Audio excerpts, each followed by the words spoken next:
show can be a little gay, but if you're not, that's okay. You can listen and have fun either way. Xena, Star Wars, Doctor Who, guests and music and reviews, Game of Thrones, Winona too. So promise there's something for you. She nerds out. We're girls that like nerdy things. Nerdy things. Hello and welcome to the She Nerds Out podcast. I'm Kat. I'm limited. Wendy. And this is Tara. On today's episode, we're talking about Wicked. In case you hadn't guessed, my co-hosts are very excited to talk about it. We also have some nerd news. We'll do a little this week in SNOPing, but first... Hey, Would Wendy. you like some birthdays? Yes, please. Let's do some birthdays. On November the 28th, Karen Gillan. You might know her as a Doctor Who companion. I prefer to think of her as Nebula. Oh, that is delightful. How old is Karen Gillan? She made me love Nebula in Guardians 3. Just saying, she was great. I think she's 41. Wow. I'm going to go 39. She is... Wendy's doing math. Wait. She was born in 1987. What is that? I don't know. 37? Okay. 39? No. No, not 39. 37. 97, 07. Wendy, you're supposed to know. Oh my goodness. 87's hard. Just use your calculator. 17 and... How does that work I think with it's years? 37. Yeah, I think you're right. 3 years younger than you, Tara, right? Yes. 37. Karen Gillan is 37 years old. Happy birthday, Karen. Look, Happy sometimes birthday, the numbers are hard. Numbers are hard. Okay. Off to a good On November... Wait, did y'all guess? Did y'all get it right? I No. didn't even pay attention to you. Oh my God. Oh my I was God. trying to... I guessed 41 I was already trying I to do guess the because math. I couldn't, because I watched Doctor Who after the fact, after it had aired. So in my mind, I couldn't remember if by the time I watched it, she was older than me or younger than me. It's So okay to be wrong, Tara. It's okay. It's okay. I had to explain why. It happens. It happens. The next step was born on November 29th. That is Mr. Don Cheadle, a.k.a. War Machine or Iron Patriot, Yes. and a whole bunch of other stuff from his career. But I like to focus on the Marvel projects. But Sure. I like him for a lot of things he's done. He's been in a ton of stuff. Oh, I remember when he was cast, I was like, Don Cheadle, isn't he too good for this? Because that was Iron Man 2. Like, Marvel Universe hadn't become what it was. I was like, Don Cheadle's doing this? And look at him. Good for him he did. Because, sadly, he was in Secret Invasion, which wasn't very good. Whatever. But he's done a lot of fun things. I'm going to say 61. I'm going 54. He's 60. Oh, Okay. 60 years old. 60. See, when they're kind of close to my birth year, it's easier to figure out. Because I can use my own self. Sure. Okay. On December the 1st, which is right around the proverbial corner. My goodness. Now I'm scrolling down. Who the heck did I pick from this date? Oh, the legend, Bette Midler. Bette Midler. Yep. I think she's 79. Wow. I'm going to go with Tara on this one because, hocus pocus. Okay, because she's 79, so that was a good choice. Of course. I could It's tell. because I read That's an funny. article recently Oh, come so on. You knew. where, well, not that recently, months ago, All right. but it sticks with me because it was about Hocus Pocus. And basically Bette was like, yes, it's course. greenlit, but I'm telling Disney we need to start filming soon because I ain't getting any younger. And it was like the 78-year-old star said, so I just Well remember. done. And I remember thinking, oh, that's true. That's going to take 2 more years. She'll be freaking 80 years old. Well, they better get on this shit, The Then best I got alarmed, I was like, come on, He's up Disney. there, man. Get on it, Disney. Are they doing a third? Yeah, it's already. Oh, that's what you're I talking don't know about. what that's what I'm saying. It was a thing that she was like, yeah, it's happening, but that at that point I hadn't even told people start of filming. So she's like, they need to get it together soon because I'm not getting any younger. By the time they start filming, she might be 80. Oh, it sounds like she will be. Yeah. And they're going to expect her to be singing and dancing. Yeah. I mean, Harrison Ford was running around shooting at Nazis, right, when he was 80? No, it can be done. All right. Okay. Well, I'll be I'm going good, to everybody. Good job. pull us into the mail sack. Great. Let's do that. We got one from AK this week that says, no rundown for you, lot. Little taste of the mail sack, huh? You do you, my nerds. Yes, that was a disgusting reference Kat made last my week. bad. That was really triggering for us all. Apologies. Excellent limericking, Heather. Bravo. Yes, we did get a poem last week in the mail sack. AK says, so wait. Did Oak Island get wood in their shaft? Wendy? Always. Yeah, always. And coins. Always wood in their shaft. That's right. Okay, gotta admit, I really did just enjoy getting Catton to say fuck over and over and over again. Norfolk. Max just looked up at me and said, yeah, AK, show me your farm, cheeky little bugger. Not sure podcasting is for me, I'm afraid. It snowed. Adorable. Everything was utterly gorgeous and lovely. You remember how it looked before? Like that. Utterly ridiculous. So normal. I even bothered taking photos for you this time, but just the one. So AK sent a magical looking, oh my goodness, English field or forest, some kind, covered with a decent dusting of snow. My goodness, beautiful. AK like continues. Yeah, it is. It's That like snowman paradise. film sounds truly awful. Well done. You guys have a gift for finding stinkers. Did you skip the Wicked line? Yes. Oh, I did. So I'm just going to finish this one and then go back. Okay. Sure, it's fine. Finding stinkers, naming no les bombs. Okay. This is in Wendy's plans. Sounded wicked. Capitalized wicked. I know Cynthia is a bit of a Wicked fan, so I look forward to hearing what you all make of it. Early viewing is so Hollywood of you guys. Get you guys. Smiley face. I think I have to agree with this is about Agatha. I really liked it. Thought it was some amazing TV, but it did feel a bit baity.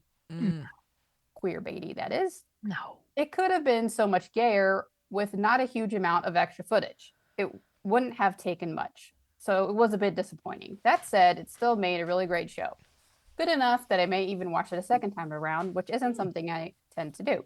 Wendy has convinced me this one is worth a second watch for all the moments. Yep. Wendy is dancing with excitement. She is. AK says, so you're deeply impressed when TV is thought out, planned out, and makes sense from beginning to end. That's a really low bar, right? I mean, surely that's the least you should be able to expect. Yes, looking at you, Star Wars. But I thought they were the exception, not the rule. Have I been kidding myself? Right? Time to hunker down. Tomorrow we face Storm Bert. Oh. Barely even bad weather to you lot, of course. But to us, it's fairly intense. The most remarkable thing about British weather is not its ferocity, of course, but how much we talk about it. AK. So Storm Bert sounds just sounds kind is of that like a hurricane nice. type storm bearing down, a snow hurricane bearing down on England? Yeah. I don't know. I haven't heard of Storm Bert, but No. it doesn't sound like I'm not afraid of Storm no. Bert. Bert. Maybe sounds Storm kinda Ernie, cute. but Storm Bert, Yeah, no. invite them over for some coffee or something. Yeah. You know. Well, AK, speaking of the Snowman film, of course, AK is referencing Hot Frosty that we spoke about last week on Netflix. Apparently, Hot Frosty has become a bit of a cult hit, and people are loving it for its ridiculousness. So it's if you look it up, it's I guess been a really big hit for Netflix. That's insane. Because people are all about Hot Frosty. So if you haven't watched it yet, you decide. And it's like it's so bad it's good thing. Is that what we're saying? Like it's campy. And I Is wouldn't- it? I wouldn't call it so bad it's good. like it's so bad that you like laugh It's at so it when you're not bad. supposed Yeah, it's to so laugh. bad that it's mesmerizing in its badness. Like you can't. Like I had to watch it. I thought about turning it off, and I was You like, couldn't. no, where is this going? Like what is this? What is going to happen? So I couldn't.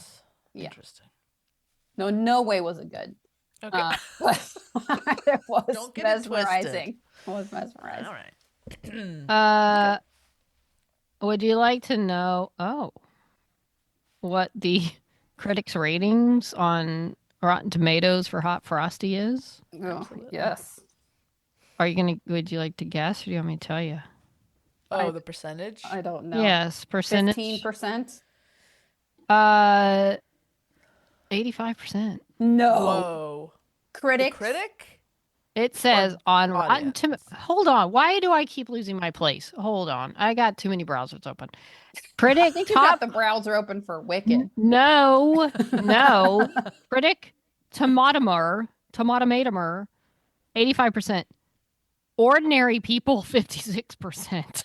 How So many critics are only critiquing this movie? 26, but I can't imagine, That doesn't make any unless they're sense. giving it credit for just knowing itself that it's a complete ridiculous mess and that it's fully committed. one person says the premise of this film is absolutely silly, but it works. It's the Citizen Kane of Hunky Frosty the Snowman movies. No. No. No. They say it's a feel-good movie.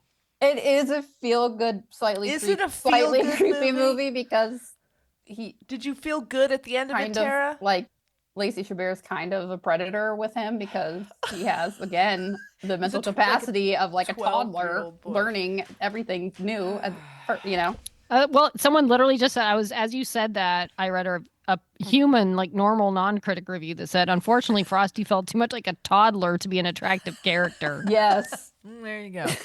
It was absolute Very bobbins, strange. which apparently means very, very bad. So the normal people hated it, but the critics seemed to think, yeah, it was fun. Why not? I can't Doesn't I can't make any fathom sense. a critic You know, watching that and I can't believe they even watched 26 it at all. critics Yeah, exactly. having 85%. Maybe they watched it. I mean, it was only just getting 26 so much people. buzz. 20, but there were Still. 250 non-critic reviews. Only 26 critics. Ugh. Make of Well, that what you will. You out there, you Yeah. watch it, and then you tell us your rating of this movie. I don't even know what I'd give it, honestly. It's such a perplexing. How many snowballs out of 5? Yeah. Snowballs, get it? Heyo. 2. Seems appropriate. That I seems like mean, I like Lacey Chabert, but it was hard for me to watch some of her lines Yeah. for, but I think what's its saving grace is really that it knows like that it's ridiculous. so. If you make Yeah, a I mean, movie that you know the is ma- crappy the and ridiculous, town then you get coming points to- for that. Yeah, the town coming together at the end to bail Hot Frosty out of jail. What? And then he dies in the snow and becomes a real man. It's sort of what like AK was pointing out in the email. The bar is so low now that it's like, yeah, the Yeah. movie had lines in it. There were actors. Well, let me say And- here, as AK said, you're deeply impressed when TV is thought out, planned out, and makes sense from beginning to end. I can assure you this was not thought out, not planned out, and does not make sense from beginning to end. Well, on that note, as far as it goes for Agatha, though, I will say, AK, I think a lot of things are planned out. I just don't think they're done as well as Agatha. Like, they don't have that, oh my gosh, I want to go rewatch and see if it makes sense or see the clues that were laid before. I think things are, especially when you have 9 episodes, 8, 9 episodes, 10 episodes. Yeah, it's all our TV is planned out. It's just, I don't feel like it's done as well as Agatha did it and as cleverly. So, Well said. thank you. Make Shall my we point a little go? more clear. Shall we go to this week in snopping? Let's do it. What were y'all up to this week? I have been selected as an alternate on a jury. Tunk, tunk. Ooh. law and order. And You're the order tell part. everyone how many days it took for you to be selected as an I alternate. think it was like 4 days. Yeah. So that was It- just them calling the jury and picking. It took that long? Yes. And then for all Yes. that, you're not even on the real jury. So like you go through all that, Yeah. and then I just think, yeah, the alternate You're the you have to be understudy. there still, but then you have to be there the whole trial, but then you don't really get a say in the verdict Yeah. at Then the they end. kick you out. Well, I don't even get to sit in the jury box. Where do I you gotta sit? in the audience, like the Oh, front row. no. The What? stupid. Yeah. Ugh. But there's 5 of us. I'm number 1. I'm the number 1. Has the trial started? Yeah, we're like, Was it the Menendez brothers? Wendy, I can't talk about it. Oh, fine. No, but that might be falling apart now Oh yeah, they postponed it till know. next year. So because we have a new DA. Yeah. Anyway, so I can't talk about the case. Even if I could, guys, it's not interesting. It's not an interesting case. You wouldn't want to really. It's not. Well, they really it's not. wanted to go all the way through because they got 5 alternates. Yeah, I think probably because of COVID and they're anticipating this time of year people are gonna get sick. You know what I mean? Holidays, So, True. yeah, getting sick. Yeah. I think there's a good chance. Isn't I get thrown into the jury. isn't it amazing how courtroom scenes can be so captivating in film or TV, but they're so bland in real life? Yep. It's just not as exciting at all. Well, what I will say about the trial is that there's one side is clearly more. They're better showmen than the that's other key. side, and so Yeah. like when this other guy comes up to ask questions, I'm just like, oh god, this is gonna be painful. That's a big Anyway. part. I had a roommate in college. One of my best friend in college. She wanted to be a lawyer. She liked the performance aspect of a trial. Yeah. And now she's a judge. So, and she was that's so she cool. was also very, very smart. So she's Gotta done be. well. Yeah. Gotta be. But she liked that performance part, and it can sway a jury. I feel like if you're charismatic and can make your point well. Goes a long way. Mhm. Goes a long way. How long do you think the trial will go? Oh, another 2 weeks. Oh my Oof. gosh! They're hoping we'll be in deliberation by the 17th. At first it was the 16th, and now they push it back to the 17th. As an alternate, do you Lordy. still get that $15? Ooh, yeah, baby. All right. Cha-ching. Don't act like it's all bad then. Extra Christmas money. It doesn't even pay for lunch. Wow. Or probably parking. They or feed you, gas or do you have to get go out for lunch? downtown. No, they don't feed you. They do give What? you free parking. We park at the Disney Music Hall, actually, which is kind Oh, of nice. I was just there. I'll talk about that. Oh, hey, what a coincidence. So that's good. Free parking. And they do pay for, I think it's like 38 cents a mile for mileage. So. 30. They can't even give you the standard rate. That is some cheap bullshit. What's the standard rate? It's like 50 no, it's like something? 60 cents a mile now. The Son of a federal. bitch. Yeah. Listen, LA County, we got a lot of problems. Apparently. Money's a little tight. Oh, Thank you for your service to your law, to Yeah, I doing think- your Thank you. Appreciate I that. think the citizen's worst. duty. What time do you have to be downtown every day? Not too bad. We usually start around 10:15, 10:30. Oh, that's good. It's Okay. not too bad. And then we're out the door by like 4:30. Okay. It's actually like a really, as like office hours go, it's pretty doable. Yeah. I might want to work at the courts. Yeah. I noticed that when I served on my jury, like, they're very loose with the recesses and let's get out of here for the day and let's, Yeah. it's kind of like, well, if we just, started a little earlier and ended at actually like, 4:35, like we probably get this shit done early. We get an hour and a half lunch. Oh, we get hour there and a around 10 half. We get there 10:30.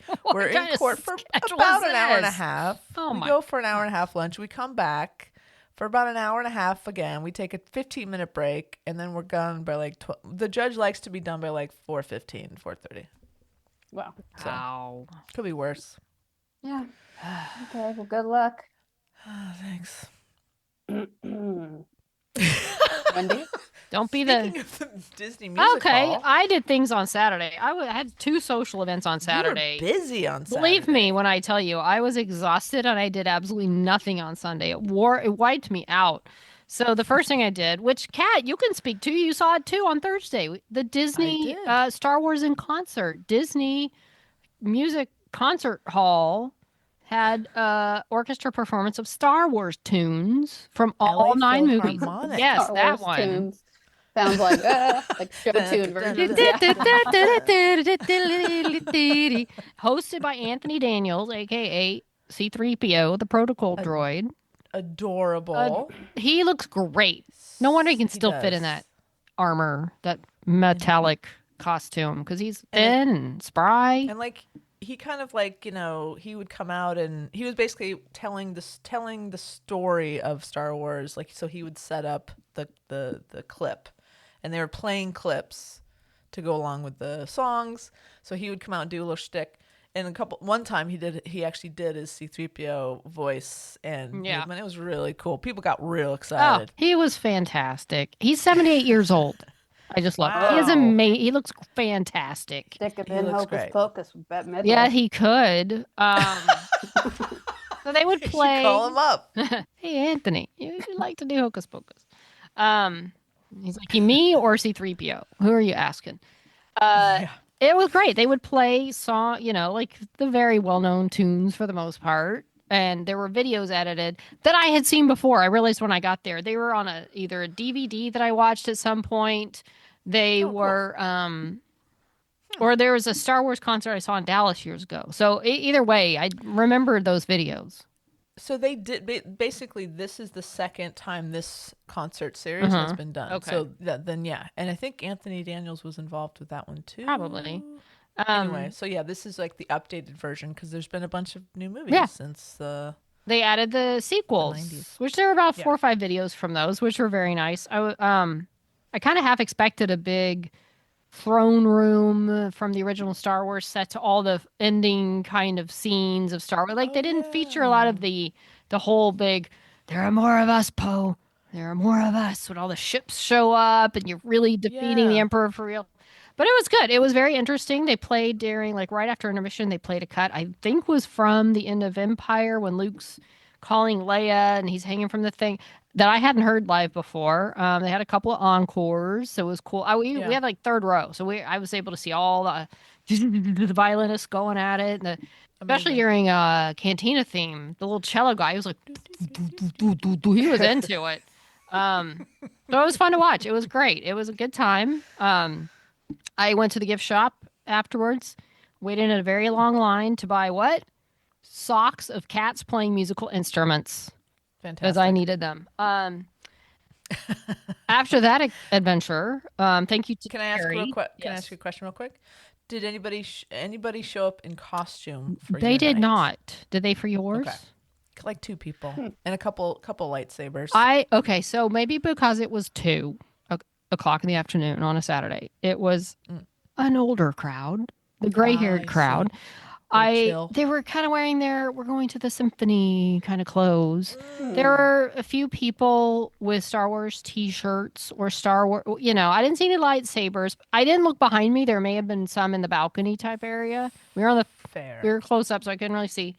Okay.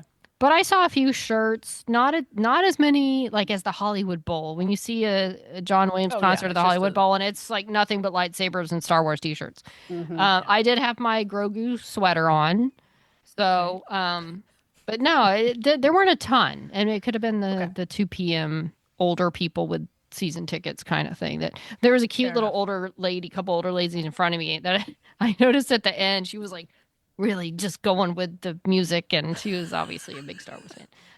Horrible. So I did bring a black jacket for a change of clothes because after that I went to go see a screening of the Lucy Lawless directed documentary called Never Look Away about Margaret Moth, a Kiwi photojournalist who basically thrived on going to war to cover war with her camera for CNN. We've talked about that. Yeah. On the podcast. We had a special viewing at Kat's house. Yes. That's right. Yeah. Very good documentary. I was enthralled again. It was fun seeing it on a big screen. Lucy was there doing a Q&A after. It was, interesting what she talked about as far as like she does, there is information on her early life that she didn't put in the film. She's like, you have to grab people in 20 seconds. And it was better to start with the guy saying, yeah, she was 30. I was 17. We hooked up. We were like start with that. Yeah. Smart. Said the family, there were some drawings that imply was there some abuse, was there some really trauma? She's like, no, it was basically just neglect. And the family themselves, the remaining sisters, brother, whatever, there's not love there. Like this is a kind of messed up family because of the neglect and kind of trickled down to Margaret. And but it was very interesting seeing her. Renee was there, Renee O'Connor, Gabrielle from Xena. Okay, here's my fun story. So on Twitter, she had said something about, hey, we're on the not short list, but list of documentaries to be considered for an Oscar. And she said, hey, if there's any Academy voters, vote. So I just tweeted back just saying, hey, well, if you get on the DGA list, I can vote for you. Thinking, she's not going to see this. She don't care, whatever. So we get in there, and I sat by a woman named Judy who's doing a Xena documentary, who kind of shouted, asked a question, said something about, hey, get on the Producers Guild. I can vote for you. And I was like, Directors Guild. So afterwards, she was doing pictures, and I just walked by her, and I was like, hey, I loved it. I said, submit to the DGA, awards. I'll vote. She's like, oh, yeah, I'm going to take I'm going to do what you said. And it kind of made me think, wait, did she see my tweet and know that it was me and recognized me? I don't know if she did, but it kind of gave me that impression. I'm like, oh, okay, Lucy. Yeah, why else would she say that? I know. It was just the way she kind of was like, oh, yeah, I'm going to do what you said. Because, like, Wendy, you're a big deal. No, I'm not. And I'm like, did she even see the tweet? But either way, I'll get to my famous tweets in the Wicked discussion. But anyway. So you did talk to Lucy. I mean, I did. I said that. And I talked to Renee a little bit. It was cool. But it was fun. It was a nice night. Lucy's documentary was great. I think she's screening it. Was there a good turnout? Yeah, it was pretty decent. I mean, I didn't really look back. It wasn't sold out, but there was a good crowd for sure. Good. Yeah. Good. So it was a fun night. And I think it's getting into screens because I guess it has to be eligible. I'm not sure, but yeah, I think you have to be like in one of the big markets for like a week. Yeah. So it's in theaters for, I guess, a week. Yeah. I don't know. But I mean, boy, it'd be great if that got nominated for an Oscar. How cool would that be? Yeah, that'd be awesome. Oh my god. That would be amazing. And you know what? And the thing is, look, when it comes to voting, nobody sees everything. So I think just the fact that people, because I can vote for the Directors Guild. Like I can go on whenever all the submissions are in and look at every single feature film that put themselves up for Directors Guild nomination for the directors. Yeah. Documentary, shorts, features, whatever. And so there's sometimes you're like, oh, I don't know about this. I don't know about, oh, Lucy Lawless did a documentary. Sure. I got 5 picks. Yeah, I'll put Lucy on there. So, right. I think that's exactly. It can't hurt her. It can't hurt her. I think it's nothing but good. And I think that she has a pretty good reputation around town. Yeah. And I think people like her generally. And I think she's got a good shot at it. I mean, can you imagine if she won an Oscar?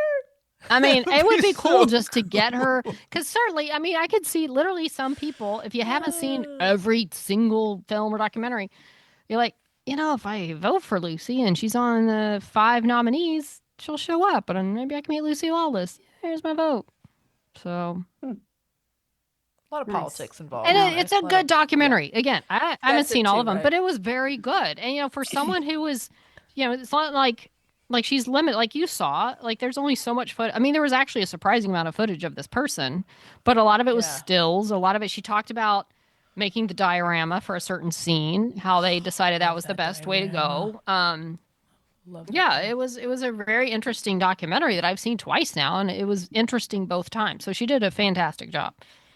Yeah, she did. So hope she gets nominated. Yeah, exactly. It's not just because it's her. No, it's a good documentary. Good movie. Yeah. Not that I watch a lot of them, but I enjoyed it immensely twice. So yeah, there you go. Well, my main thing I did this weekend was I just saw the rundown. In my effort to see, I was going to see Wicked a second time, which we'll talk about Wicked in a few moments. I wanted to get some Wicked merch, something to wear, something fun. And so Target was one of the places that had Wicked merch in stock.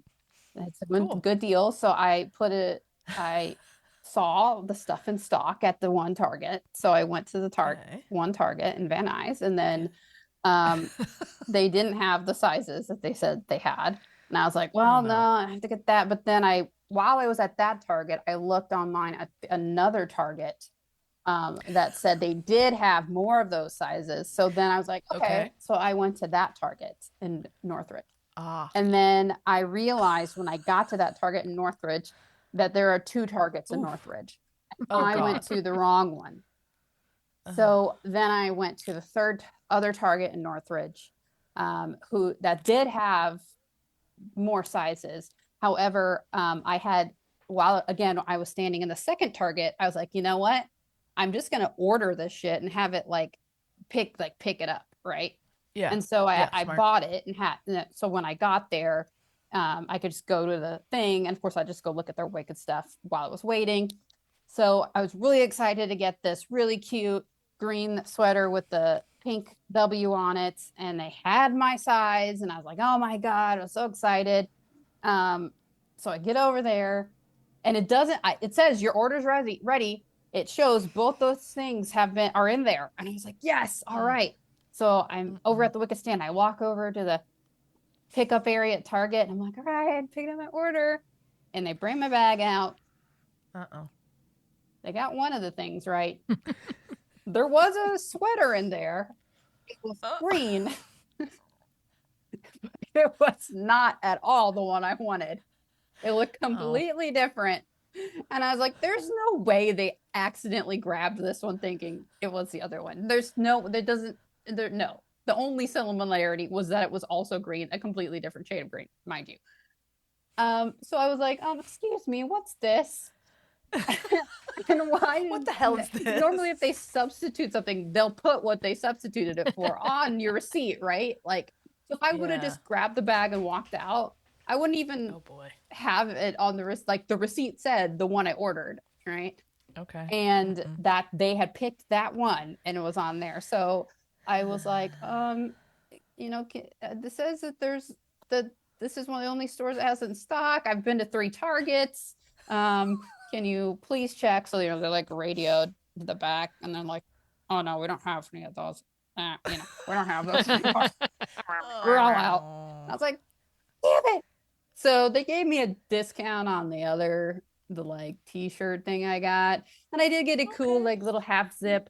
The thing is with the Wicked merch at Target, 95% of it is children's sizes. So I scored an extra large boys. The cool little half zip thing. And I'm like, what fucking young boy is wearing this half quarter zip? It's the adults that are going. Gay men. One of the reviews when I looked at Target of this thing was literally a gay man wearing it. He's like, I'm going to Wicked, and I tried on the extra large and it fit me perfectly. It's like a picture of it. I love it. I'm like, no, and of course they had tons of stuff in kids, all the smalls and the medium, that no adult could possibly fit in, but they were low on the bigger sizes. And I can tell you why, because the adults were picking them up. Come on, Target, get your shit together. A 4-year-old is obsessed with Wicked and going in there. It's like, if they had more, if they had 50 more of those cute green sweaters that was an adult size that I wanted, they could have sold way more stuff, but there's a ton of stuff left because all these tiny kid sizes. It's like, cater to the kids, you got to cater to the adults. That's true, right? Especially it's like you got your gay theater peeps. Oh yeah, it's like, come on, they're gonna eat that. Come on, just it was frustrating, but I do look pretty good in my extra large boys quarter zip Wicked little W. It's got a cute little collar, what do you call that? Like a jersey? No, like a one of those jackets, varsity jacket. Letterman's jacket, varsity. Yeah, like a Letterman. Oh, cute. Yeah, and then it just has the W with some flying monkeys on it. It's really cute. I should have worn it for the podcast. Seriously. Go put it on. Yeah, I mean, Go put it luckily, on. I did see a young Pretty boy good wearing on it the other me. night yeah. at the theater. Good. He's like, "Oh, that's Tara's sweater. It looks good on him Yeah, too." 40-year-old So woman 3 or targets later, 12-year-old I got boy. Looks good equally. I got some good stuff. 2 of the 3 things I got were kid sizes. Yeah. They're like probably, No. excuse me, there's a 40-year-old woman here wanting, demanding Wicked merch. You're gonna have to check her back. Somebody, Another yeah, one? yeah, Okay. right. Happens a lot. It should, Well, because All right. Well, before we get to the actual Wicked segment, let's do some nerd news. All right. sure. Nerd news, nerd news. I repeat, we have breaking nerd news. Let's do that. What do you think? Okay. I like it. Well, there's a Star Wars show coming out on December 2nd. It's called Star Wars Skeleton Crew. Will it be good? I don't know. Some people already hate it because it has little alien children in it, and it has a neighborhood that looks like the suburbs. They're like, that doesn't exist in Star Wars. I've been to all the planets. I know what all the planets look like. That's not realistic for Star Wars. I know what all the So I hate planets this look show like. already. There's no kids in Star Wars. I know, have especially to young say- alien children. I watched it and I asked y'all, like, is this a kid's show? Because it looked kind of like a Star Wars daycare, like little. I don't know, maybe. I saw the preview and I was like, I don't. It looks know like what's Star Wars happening. Goonies. Yeah, that's Kids what go on it an looks like. adventure. Star Wars Goonies. Yeah. And it like one of the little alien kids is one of the what's the name of the organ player in the cantina? Is that Bilbo or something? Or Bilbo. Bobo? What's his name? Bebo. Is it Bebo? I don't know. I'm gonna look it up. I'm looking it up now. I feel like I read a quote that said, no, it's not. Is it Max Rebo? Or are you talking about Max Rebo? Max Rebo. I was feel like I've close. read that that's not the same species, although they look very similar. It's like it's a little elephant guy. I No. look, Of course, it's the same. the big Get outta here. universe. I'm looking up Skeleton Crew Max Rebo. Oh, controversial. They finally explained the show. Already? I like how it says Star Wars Skeleton Crew creators finally explained show's controversial character. It hadn't even been on yet, for crying out loud. Goodness. I mean, okay. I'm sorry. It's not really. the same species. I'm not trying to crap on this Basically. thing, but have you seen the little elephant boy? Yeah, it You're looks gonna- like Max Rebo. Terry, you're gonna hate it because it looks like a puppet. Well, yeah. It's like someone stuck an elephant mask on a kid. Wow.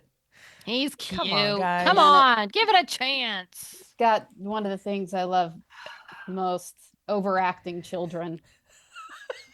Well, it's and puppets. There's probably Have. puppets.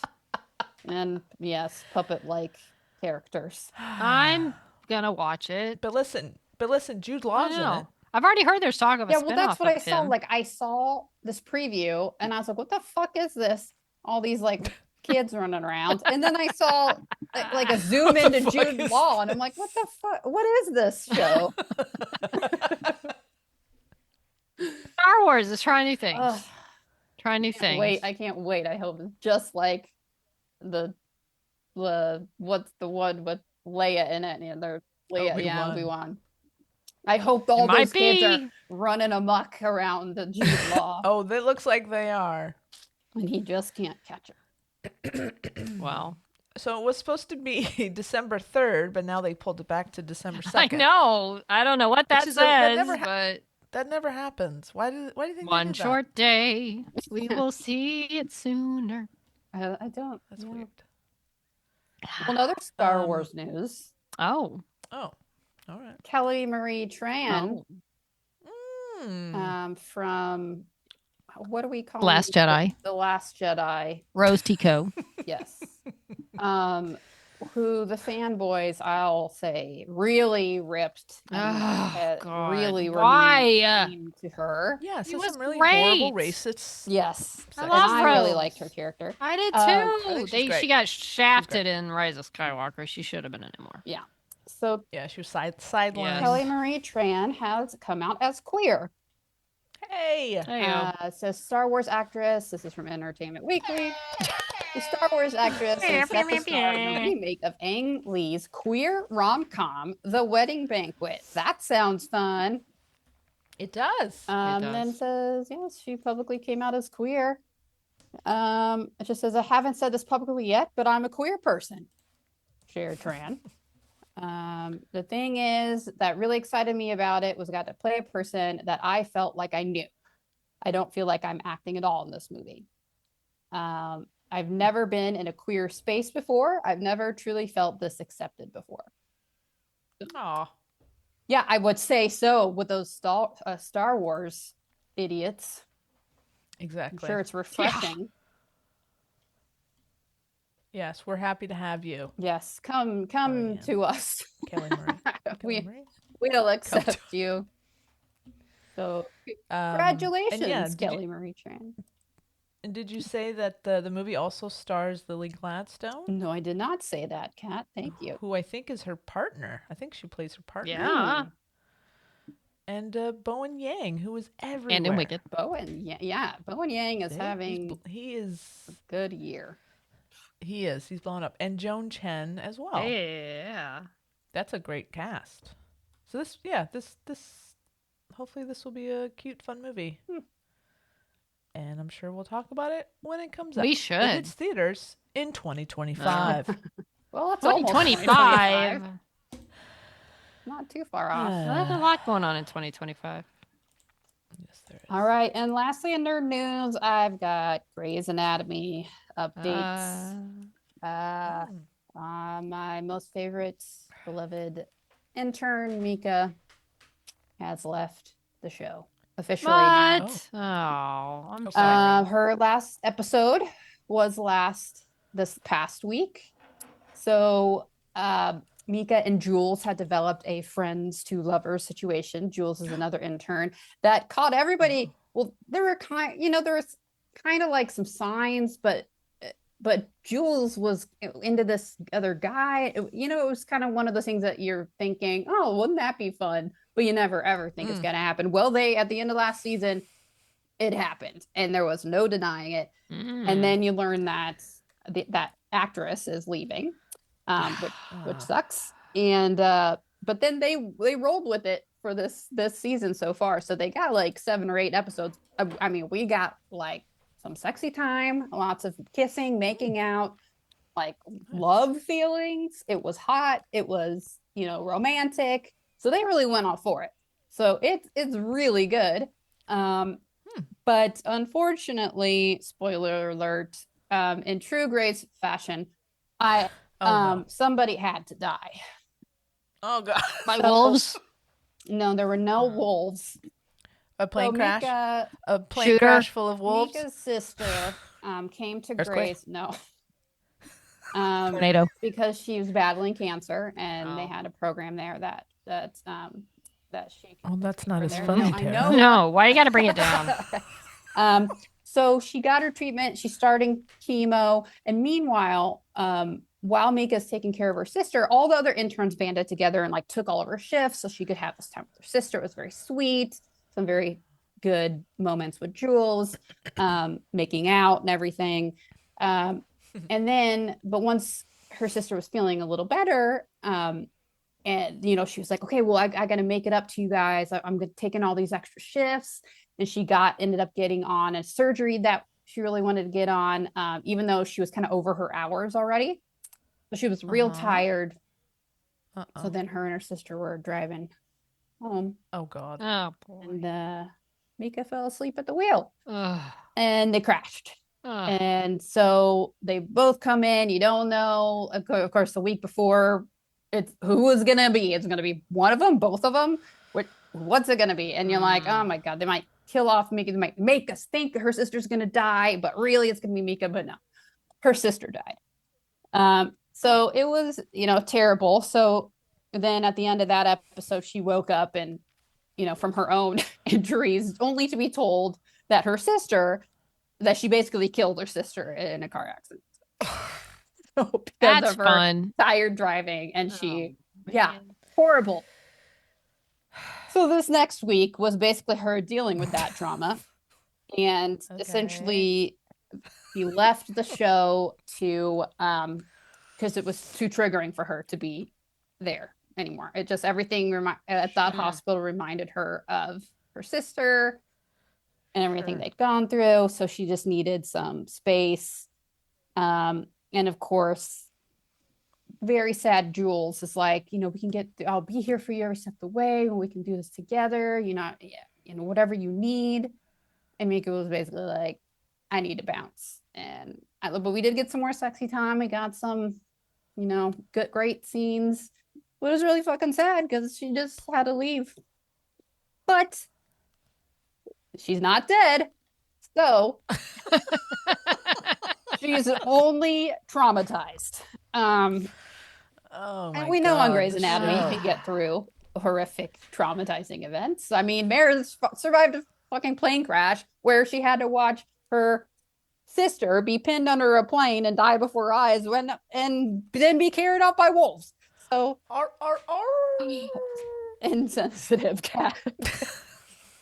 So there's hope for Oh my her to God. come back. Wow. Why do you watch this show, Tara? There is hope. It just seems like torture at this point, right? Like they make you love a character and then they do something Yeah. terrible to them. Well, the thing is, when you get on What's the thing? when you get on Grey's and it kind of takes off for you. So I get this actress was on the Sex Lives of College Girls, so she played queer before, and a queer character, and so I think things have really taken off for her. So she's like exploring other opportunities, but she didn't anger Shonda or Meg Moranis, the new showrunner. So they have chosen to spare her, to keep the door open for her to come back someday, maybe. Okay. But now we're just gonna have sad Jules, and I hope she doesn't go running back into the arms of some loser guy. She's really hot. She used to be a pink Power Ranger on the by the way. show. Not the original, but yeah. Oh, that's cool. When we see a character who like dies horribly, should we assume that they have somehow pissed off the showrunner? It's safe to say that there's been some kind of rift that one side feels like they're not going to come back from. Got it. So, I mean, it definitely happens. I was on a show where a character died horribly because they wanted that guy gone. Wow. Well, I mean, they didn't kill Katherine Heigl, so I guess there's hope because she had really pissed everybody off. Yeah. She pissed off the entire town. Yeah. She didn't work for a long time. Yeah. So that's right. it. I'm just sad We'll keep about us posted, that. I guess. I don't know. I mean, there's some other queer storylines going on at Grace. We got freaking Sophia Bush on there now, making moves on Teddy. They had a gay kiss, and now she's at Grace Sloan creeping on Teddy because she's a surgeon too, of course. And Owen's like, what the fuck? And get Owen out of here. You know what? If anyone needs to be killed off, it's Owen Hunt. He is terrible. He's been on the show for so long. Everyone hates him. Wow. And any comments I read for Grey's Anatomy, they're like, I wish this terrible thing would happen to Owen Hunt instead of the characters we actually like. Yeah. Sad. So we got those two doing whatever they're doing, but then we also have Katerina Scorsone's character Amelia and this new pediatric surgeon who is also queer, had a wife before. So they've had a little will they won't they thing going on. Okay. So it's just all over the place. Amazing. All right, well then definitely keep us posted. Mm-hmm. There's so many intertwined just drama, just this Grey's, man. What season are they going in? What are they in now? 21? 21. 53. 21. Oh my god. Yep. They keep on going. How much is Ellen on right now? She's been on, I think they had like 8 or 9 episodes. I want to say she's been on like 5. Okay. Oh, that's not bad. right. Yeah, she's definitely in it Alright. more this year. So everybody that was freaking out thinking she was leaving, Okay. it really is alright. still. She's not at the hospital. It's sparing. I miss having her in the hospital setting. She's more in like a research setting now. Got it. So she kind of has her own separate drama going on from everybody else. Okay. But she's there. All right. As long as she's there, you're good. Yeah. Is it time I think it's time. to talk about Wicked. Wicked? Look, Kat. Spoiler. Yeah, we're gonna Spoiler spoil it. alert. I mean, yeah. If you've Look, seen the stage play, there's really not much to spoil. But we're just going no. to talk about some of the things we observed. and if our you don't want to experience know watching the anything, movie. Yeah. just stop now. Yeah. Look, Kat. Here's what I've been Oh, telling boy. people. Okay.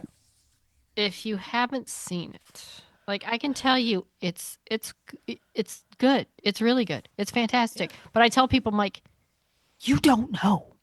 You don't know how good it is. You just can't know till you've seen it. Mhm. It is an emotional experience.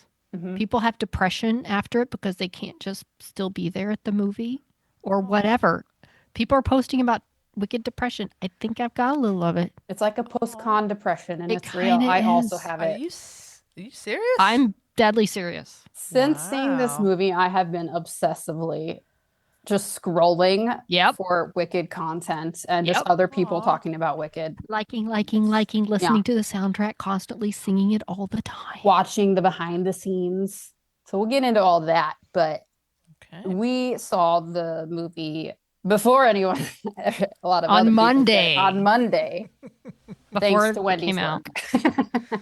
And because I couldn't, the Tuesday screening was full. So we were on a wait list. They said, oh, well, then you can come Monday, a day earlier. I'm like, okay. So we went on Monday to the Mhm. employee screening. And it was really fancy. They had so much hoopla going on. We got like a fancy ticket. We got like a cool little program. I'm gonna hang up. It's like just like a nice picture that they just were giving out, like games on the back With a maze on the stuff. back. Yeah, and you got free popcorn and drinks and Drink. everything. And it was like people were there. They had multiple showings. They rented out the whole place. Mm-hmm. Awesome. So, and we saw it that first time on, it was in the realm of IMAX and these huge, bigger theaters. Obviously, it was a big screen, but it was a smaller theater, I'd say. Smaller big right? screen. Yeah. Yes, smaller, big screen. So it wasn't like IMAX. IMAX. or- So, yeah. Yes. Yeah. And yeah, so there were no previews before. So that's the thing with these screenings. Oh. Like, That's cool. it's just when you know what's about to start, you're just like, oh, shit, it's happening. There we go. So we got our seats. We're getting really fucking excited. There was a woman sitting next to me. Had to be in her 70s, wearing pink from head to toe. Oh, that's right. Excited. That's so cute. Yeah, you could I just was wearing green. feel the build up, Mm-hmm. you know, Yeah. because it started at 4 p.m. So we had to get there early. So I mean, how in depth do we want to get? Because I think there was just some stylistic choices from the very beginning that got me. I don't know about you, Wendy, but even when they started, you know, just faded, the lights faded, and then the like old school Universal bolt, like, Oh, cool. And then there's World noises. Earth, right? Did you notice, Yes. Tara, on your second meeting? There's noises happening under that logo Yes. that are key to part 2. Part 2. And then you come yeah. into the movie, and Oh. if you pay attention, there are things that are on screen that are part of part 2 that lead into the start of part 1, which is no one mourns the wicked. And then like the townspeople. And of course, so the first viewing, Tara and I, because we did Xena the Wicked musical. So there's Yes. that part of our brain that's like thinking about how we did it compared to how they did it. And of course, like any movie, you're going and thinking, is this good? Are the actresses going to be good? Like, are they going to do it right? So you've got all this, how's it going to be? And there was a lot of Thing. pre-talk, some saying it was going to be good, but there were a lot of haters like thinking that this was going to be the worst thing ever. how could you course. possibly cast a Black Yep. Elphaba and Ariana Grande? It's gonna look like shit and sound like shit. There's no, don't. Why? So there was some real like, Of course. people. Twitter I hate. was worried. You know, you kind of worried. Well, when I heard the casting too, I'm like, Ariana Grande and Cynthia Erivo. Okay, we'll see how that goes. Yeah. So you got the old Earth, the universal globe, and then stuff from part 2. It's very ominous, Mhm. and then it kind of goes into this long shot of like the flying monkeys, like And a flying up over rainbow. waterfall, and they go woo, and then there's a reveal of Oh. Dorothy and the lion, and Mm. they're walking on the yellow brick road toward. You see Oh. them from behind, so they're walking toward the Emerald They're City small. Mm-hmm. to That's fun. establish that this is. Well, if you So remember just the like end in a of stage The Wizard of play, Oz. yeah. Right. So They just like say the stage that. play, it starts with Glinda talking to the townspeople, and the witch has just been announced as dead. So it's like the sweeping thing where she's going in, and then we get to Glinda. And this is where Wendy and I really started, like, in my head, and we didn't admit it to each other till later. We were thinking the same thing. They opened that movie almost identically to how we started our Wicked Azina musical. Villagers singing, dancing. Village with Well done. that almost looked, I very close to them looking out the windows and Yeah. doing like it going down the street. And I was like, this is weird. Of course, ours looked just as good, I'm sure. Of course. Yeah. Our budget with was our similar. 2009 camcorder. Which movie are we watching? Right. But it was just fun to see. And from that moment, they really stayed very true to especially the like orchestration of the music and the chorus, any of the chorus parts. Like it was it was almost, I'd say 90%. What was in there from the musical was exactly like the musical, and then they added some stuff that was really good. Do you like that they did that? That they were I did. honored the original. I did. 100%. I've told people, if you love the stage musical, you will love this. It's very similar. I even read we'll get into Ariana Grande. I've been nothing but impressed with her from the get-go of this whole thing. But I read today, Steven Schwartz kind of was like, hey, maybe we can make Popular, which is a huge song from part 1 or the whole thing, in like a little more pop, like a little pop music song.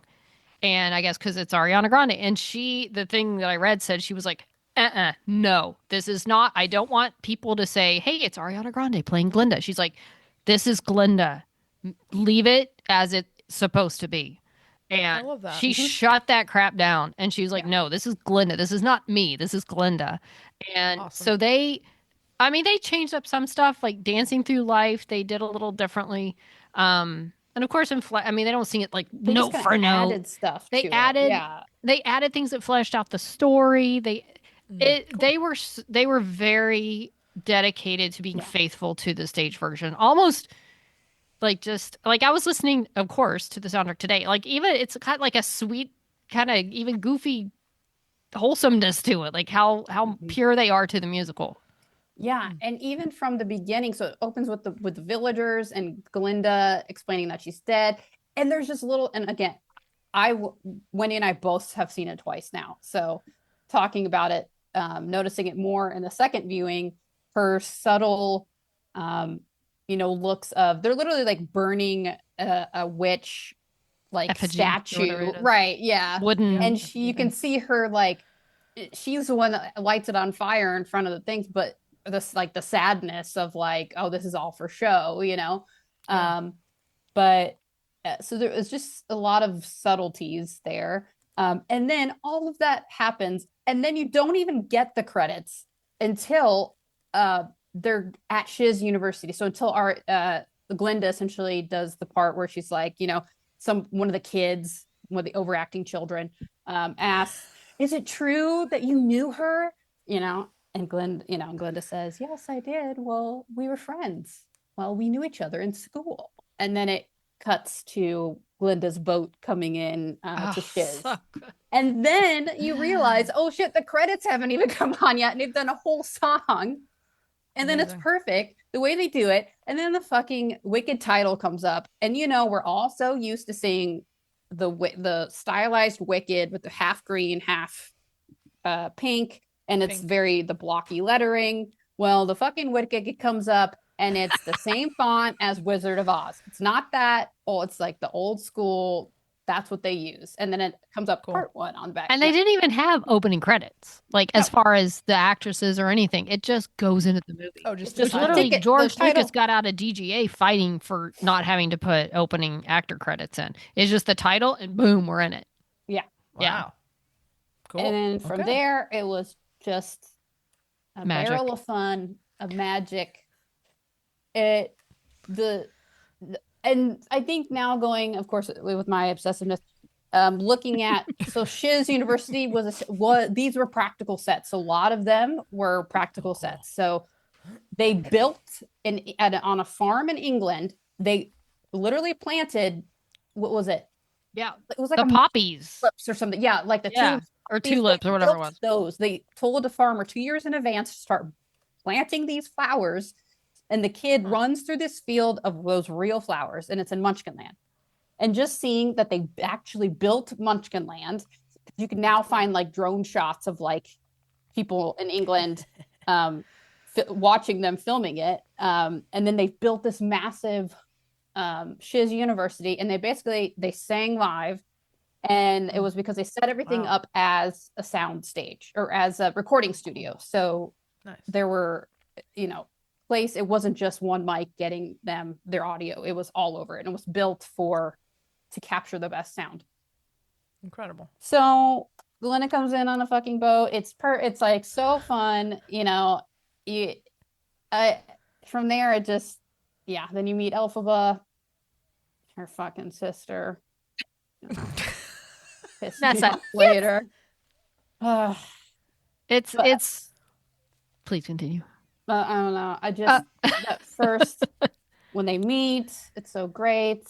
And then what's the first song? Well, they do Shiz, the whole I've listened to the soundtrack. I love just the Shiz song that the students sing. It's got this cool, echoey, old campus kind of feel that I love. And I think the first, oh my gosh, I feel like I'm failing Wicked by not just knowing this by heart. It's Loathing, right? Yeah, okay, Loathing. Yeah. Also, let's just mention that this movie is 2 hours and 41 minutes long. No, The Wizard. Whoa. The Wizard and I. The Okay, Wizard yeah. and I is first. At no point does this movie feel like 2 hours and 41 minutes. Not it even just close. Goes, Damn. it flies by. Okay, so yes, Wizard and I. So Which Madame Morrible, played by Michelle Yeoh, who I love Michelle, but I'd say for sure for me, she was definitely the one casting they put in there because she's a really good actress. Well, and she can't really sing that well. No, but you know She doesn't what? have to sing, got it. She's really good. She looks good as Madame Morrible. Yeah. I forgot because John Chu did Crazy Rich Asians, which she was in. Mhm. So they're probably friends, which is why she got. I feel like I love Michelle Yeoh. I feel like they probably could have gotten a veteran kind of stage Madame Morrible, older actress type who would have been awesome and sing well. But that being said, whatever. She's great. She looks cool. But like you said, Wendy, her presence really sold her it. presence is good. Overshadowed her lack of, and it's not like she wasn't horrible. She didn't sing that much. She didn't sing that much. No. So then we get to Wizard and I, and people are freaking applauding at the end of that, and it's Yeah. amazing. She's running, she's jumping. That song has so She's many more layers singing than on I a realized. cliff, and it's amazing. Yes. Then we get to Loathing. Or otherwise known as What Is This Feeling? What But I is just call this it Loathing. feeling? Loathing. Love. Which the dance, the little move, which I remember the first time we saw it. Oh my God. That was Yeah. really cool the way they like they do this the movement, books. the books. Mhm. And Yeah. that's become a TikTok viral, as my producer says, TikTok viral thing. There are people there instructing you on how to do that. There's 2 different versions, I think. There's 2 different parts of the song. They do a similar kind of thing. And people are learning it and doing it on TikTok. And I love it. And I watch all of them. And then there's rehearsal footage of Ariana Grande doing this too. And Yes. And then there's something side by about the move sides of the is just rehearsal. cool. Yeah. Something about it. Yeah. I've watched it on like a loop like Yes. 50 times. Same, And I'm still same. I'm still perplexed by it. I am too. I want to learn it. Yeah. Okay. I didn't know it was on TikTok as a dance. Yes, go to TikTok and you can learn it. That makes sense. So Loathing, they yeah. do a fun Loathing. split screen, and I was like, "Ooh, interesting!" I didn't know if it was going to work. It totally worked. Oh my God, that's so good. And then their chemistry. You know what got me, and it got me again when I watched it a second time. In not Loathing, what is this feeling? When they're doing all this stuff, like all the places that they're kind of running into each other and bumping into each other and pushing each other off the school, school stick fighting class, whatever the heck that was. Stick fighting class. So cool. Yeah. It was like they're like sparring, like actual. I just thought it was so fun to see. Yeah, that got me. I was like, oh, that's cool. Yeah. And then again, by the end of it, it's like you just want to clap after everyone. 100%. And again, they're putting in little expanding on things here and there as they're going. And yeah, they've added stuff with her backstory as a child. They've added stuff with her training with Madame Morrible because Madame Morrible sees her powers and wants to train her. So there's scenes showing that weren't in the stage musical, but they add a lot. I loved everything that they included. They really make you hate her dad even more. What a dick he is, and how basically abusive he was, mentally, emotionally abusive he was toward Elphaba. And they added a really nice thing about that. Essentially, when her dad abandoned her, she was raised by a nanny bear, or like Dulce bear, a talking bear, and a doctor. It was a wolf or something was the doctor that birthed her. Yeah. I guess a wolf or something. And I don't normally like talking animals, but I was not bothered at all in this. I thought they did a good job.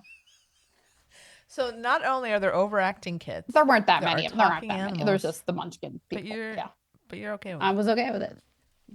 Because it's magical. Yeah.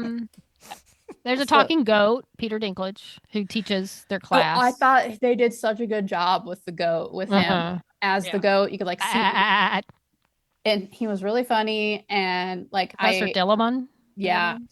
And when he was in the cage, it was so sad. I know. Dr. Dillamond. And then we had. Well, they had the little segment where the somebody's taking away the animal's rights and the ability to speak. So basically, animal rights are being taken away, which really bothers Elphaba because she was raised by animals, the talking bear. So we have a moment where she realizes what's going on and she wants to stop them. But then Fiyero comes to town. Fiyero! And he's like the, crazy guy. He's like all shallow. He just wants to party and have fun. He's been kicked out of other schools. And then they go, and of course, he and Galinda are attracted to each other. So this brings us to Dancing Through Life, which was one of my favorite songs. They changed this one up, I feel like, the most. Yeah. Quite a bit. 14 minutes long, but it worked totally. Great choreography. The choreography is amazing. They do some really cool stuff in this library. Elphaba's really funny. She's just like, I gotta get it. I can't study with this. Too loud. It's like completely insane in there. She was so good. On my second viewing, I think in my first viewing, I was more enamored with Ariana Grande. But the second time, I was more enamored with Cynthia Erivo and really appreciated her as Elphaba. She was I was like, wow, so good. Awesome. Great. And then the Dancing Through Life, let's just say Fiyero might be pansexual. I don't know. Because he was like totally cool, like kind of being a little flirty with the guys. I liked it. I loved it. And all the guys, I think Bowen Yang had like a line. First, okay, let's go back. Bowen Yang and this other person, like essentially the minions of Glinda, they're not really, they're her friends, but they are like yes men, so they just tell her how great she is. they're hysterical. There were so many laughs that they got throughout this film, and at no point was I annoyed with them. No. I thought that it was just the right amount. Excuse and me. that Raise your hand. Yeah, Bo and Yang like wasn't trying to outshine it, or No, wasn't they trying were to great. be. It was just. I such saw a an nice interview. I think blend. she basically wanted to get Bo and Yang in there. Like I think that may have. I don't know if it was Ariana or something, but like basically they wanted him to be in that. Yeah, he was perfect for playing that character. Nice. Yeah, he was like, enroll here often. They had some great lines. Part of Dancing Through Life, there's a scene where spoiler. So, Well, Glenda convinces gives her the hat. Well, right? first Glenda convinces Bach, the Munchkin boy, who's as tall as everyone else. So I don't know when the Munchkins got small, but he's like their size. But The he's a Munchkins Munchkin are boy. just curly-haired gingers. I think they're all curly-haired That's gingers. just what the Munchkins are in this movie. He's infatuated with enough. Galinda. She convinces him to ask out Nessa, the sister of Elphaba, who's in a wheelchair. And he does, but for Galinda, because Galinda said it'd be very sweet for someone to ask her out. Because they're all going to go to the Oz Dust Ballroom because of Fiero. And so those parts, if you're familiar with the stage plays, will say again, were like exact, like word for word. Yes. How it is if Nessa? you were to listen to the Nessa? soundtrack, the stage. Yeah. Yeah, exactly. Those little things. Just almost, exact. So Like, then Nessa convinces Glenda or Elphaba. She's like, no, she did a wonderful thing for me. That she set me up with this Munchkin boy. And then Elphaba gets back to their room, and Glenda's friends have found this witch hat, the Elphaba hat that her aunt or somebody had, Nana or whatever, sent to her nanny. And and they're like, Granny. you should give it to Elphaba to wear. And she's not sure, but then Elphaba comes back with her sorcery books from training with Miss Morrible that Galinda feels like she should be training. So she's very jealous of very jealous. Elphaba. Like, hey, why don't you come with us? Wear this hat. It's so great. You should wear this hat. It's really smart, don't you think? So yeah. Yeah. And all that part was exactly the same. So then Elphaba is so touched, she goes to Madame Horrible and says, oh, you have to put Glinda in this. In fact, if you don't go tell her tonight she can be in this class with us, I'll quit.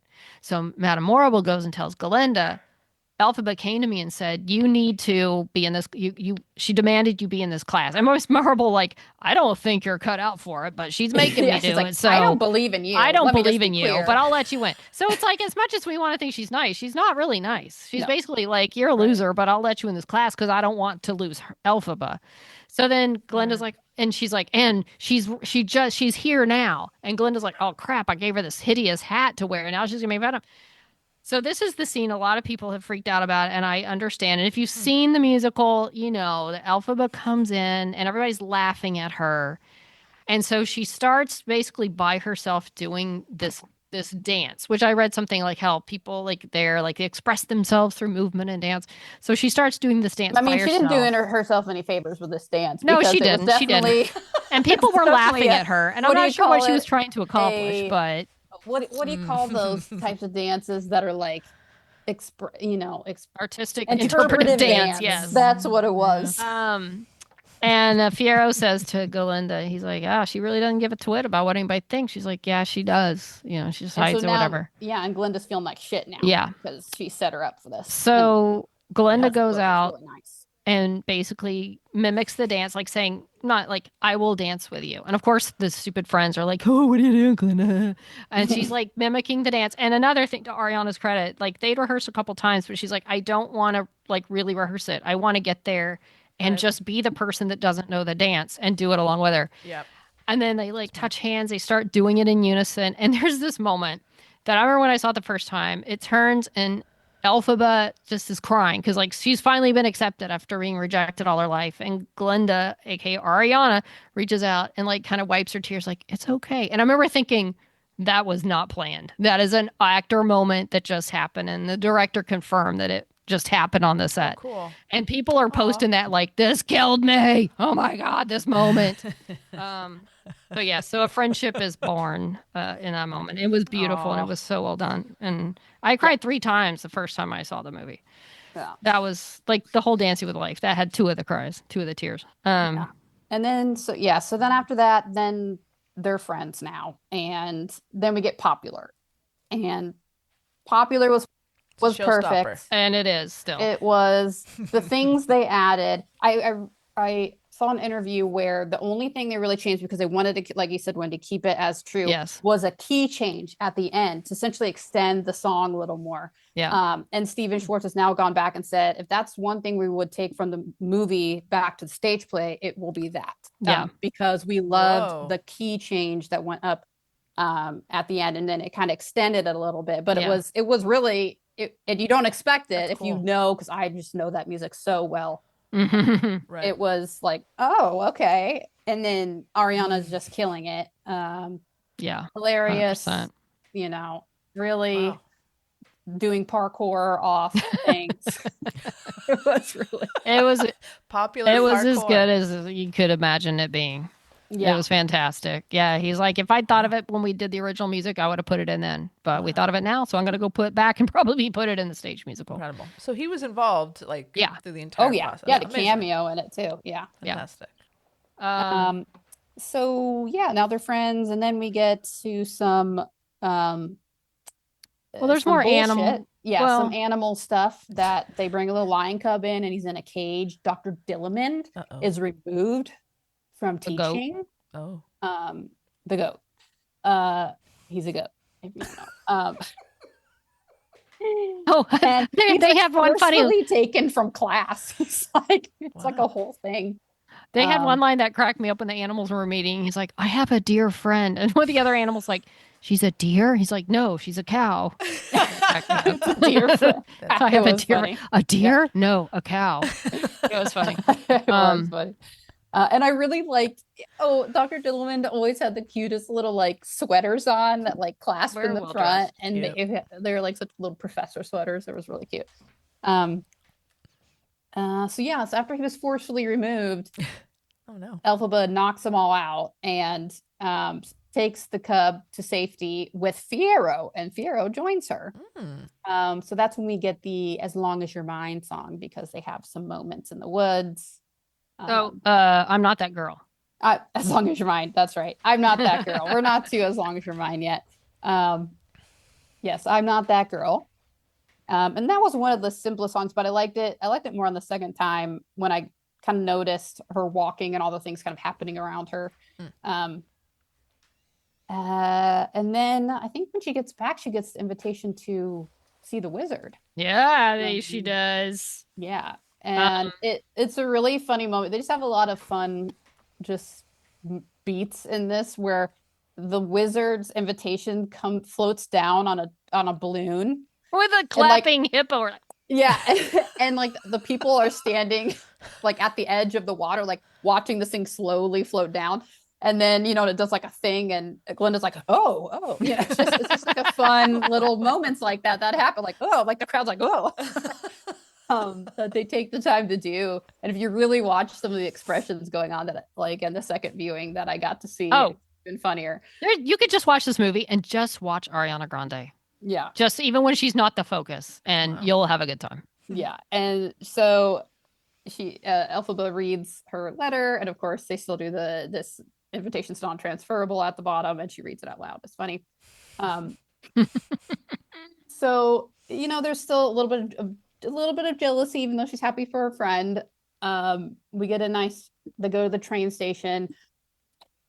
This Nessa Rose, sister. Okay. She is a little bitch. Oh boy. Because Now, why are you raising her to bitch status on part one? because she's a terrible sister. Wow. She doesn't really stand up only for her thing- sister. No, she doesn't. Elphaba's constantly like standing up for her sister's independence because her sister, Yeah.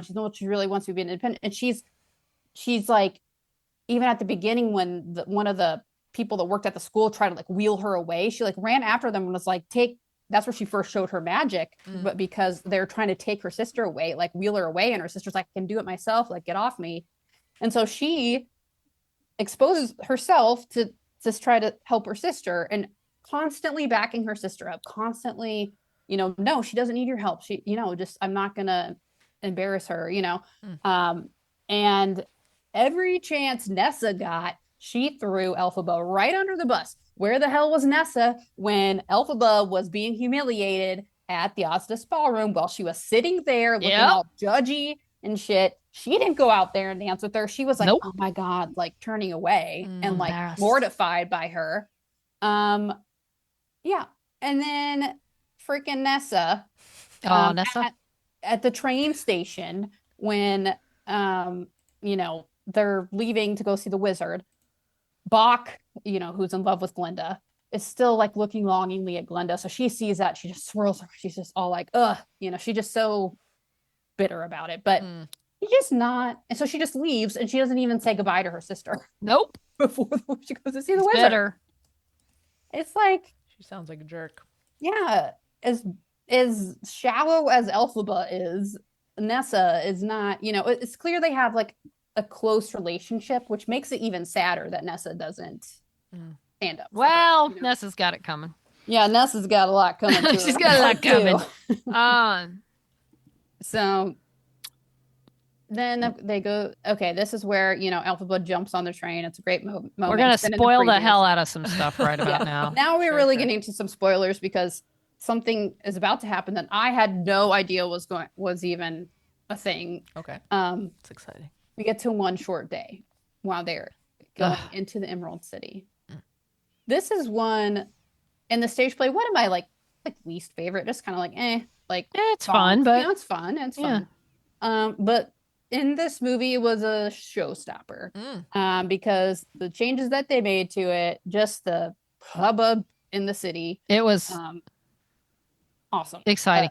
On the second time I saw it, I was by myself in a theater. And partway through this number, I realized I was grinning like an idiot by myself during this number. I was doing that the first time we saw it too, but this time I was like by myself, just hanging out. I was like, oh my God, I'm just smiling. Yeah. It was freakish, and it was during this number. What happened during this number made me audibly gasp, and there were collective gasps in the audience. Wow. There were applauses on round 2 for me. I guess some people knew what was happening, but a lot of people didn't. And especially not to this extent, because during One Short Day, there was kind of a song within a song where they're watching the stage players explain how the wizard came to the Emerald City. Okay. So yeah, it's actually telling some story. Yeah, right. It was good, a learning for us too. And so you got this guy, this kind of MC guy, and you're like, okay, what's this? And then out from the bottom, I think, or from the back first, and then they went down. That's right. They came back up.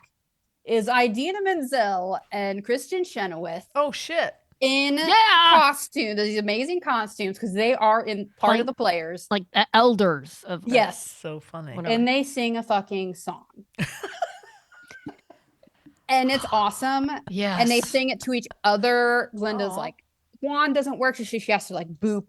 Elphaba's essentially like, she doesn't have magic. She's got to take Elphaba's magic, And then, they sing a little bit and then they go down and they're, I was like, oh, that was nice. That was nice that they were in there for a minute or two. Yeah. And then they come back up. Oh, God. And they're still singing. And then they go out into the crowd and they interact with Ariana. And it was awesome. No wonder this movie's 3 hours. Awesome. Passing the torch. Best 2:40 you'll ever spend. And I remember as that happened, I was like, and I was like, oh. And I was hitting Wendy. I was like, do you see? And I knew they were in it. I knew there was a cameo. But I did not know they would be singing like this. And I was like, oh my gosh, they're singing. And I was just in love with everything. And I love how sometimes you might think, oh, was that a little obvious, a little cheesy to put them in? No, it was amazing. It was amazing. Idina sang one of her riffs from Defying Gravity. Yeah. Whoa. I didn't notice till round 2 that she did the riff. Yeah. So, and then they literally did they interacted with each other and Idina fixed Cynthia's hat for her and cute. Kristen and Ariana had a little exchange and it was hilarious because then as they're exchanging, Glinda was about to do one of her operatic and Kristen slaps her hand over her mouth and shut her up. And that got a lot of laughs. Like, shut up. It was not so about perfectly you. done. This is right. us. So it was really funny. Wow. And then they get to go in the wizard into the wizard's I'll call it a lair. The wizard will The see you palace. now. Yeah. Yes, and the man who said the wizard will see you now is Stephen Schwartz. That's his cameo. Got it. And they do a great job of when they go into the wizard's palace, Layer. the doors shut behind them and shut out all that joyful noise. And you could just tell the ominous thing, you know, how ominous it is Get inside. real. And it's very lonely inside. There's no, you know, it's just the guards, the monkey guards. And the monkey, yes, the monkeys. Yes. So they go to see the wizard. It's Jeff Goldblum. I liked him. Yeah, I like them too. Tara, They you do- just seem like you weren't into that part. They do the sentimental No, he's man. I good. liked how they did that. I really Yes. loved how they did the little they had like a little village that the wizard had made, and he's like, oh, I'm trying out these colors on His this plans for on the road. I Oz. want a road that like all paths lead here, so everybody just like knows how to find me, you know. I just don't know what color to use. He's like, yeah, and he like it lights up different colors and he lets them pick the color. And it's really cool, this little village. Spoiler alert, they picked yellow. Yeah. You know, That makes sense.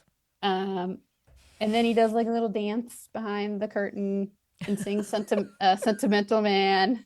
It was very cool. It was very nice. Yeah, it was cool. Very nice. It was pretty, you know, it was magical. Yes. And then they bring out the Grimmery, and then this is where shit gets real shady. Yeah. And they're like, oh, See if you and can then read Madame it. Marble shows up. And they're like, oh, That's not cool, how come?" suspicious. And then they're like, oh, look, here's the Grimmery. Let's see if maybe. You know what? This monkey guard here, he Oh, always yeah. looks at the birds. He just wants to fly like the birds. Yeah. So she Could reads you a read this spell. Grimmery? And they're like, Give no him one else, wings. because the wizard can't read it because he's Nope. he's a Fake. con man. But the book like flies open for Elphaba, and it's a really cool sequence. And she goes over there and she just starts reading it. And she's like, oh, okay, I think I can do a levitation thing for the monkeys. Well, they trick her, and this does not go well. It's No. horrible for the monkeys. That was the hardest part for me to watch. I did not like Nope. having to watch the monkeys get wings, and it was not a good experience for them. But they tricked her, those bitches, because then Elfa was like, it's hurting them. Like, how do I stop it? It's hurting them, you know, and she loves animals. And they're like, you can't stop it. You know, and it's like, and then she's like, what? And that's her first. And she goes to the wizard. She's like, you know, reverse her. There's something you should be able to do. And that's when she realizes you can't read it and you don't have magic. Asshole. Boom. Boom. That's why they wanted her there. So, cause Yeah. you know, so she could do it. And then all the monkeys have grown wings. One of my favorite shots was when Madame Marble. Well, first, then Elpha was freaking out. Glenda's like, "No, Alphabet's, you know." There's an explanation for this. There's right? yeah. So Alphabet's like, "Nah." She runs off, and Glenda runs off, and then Madame Marble tells the flying new winged monkeys to go find them. And there's a shot. She turns back around. The monkeys are starting to take off. That was a cool shot. I Oh, it like was that a cool shot a lot. It was like all That was a slow-mo. cool Yeah, it's shot. pretty awesome. And then she goes up to her microphone all bitchy and she's like, be on the lookout. There's a wicked witch.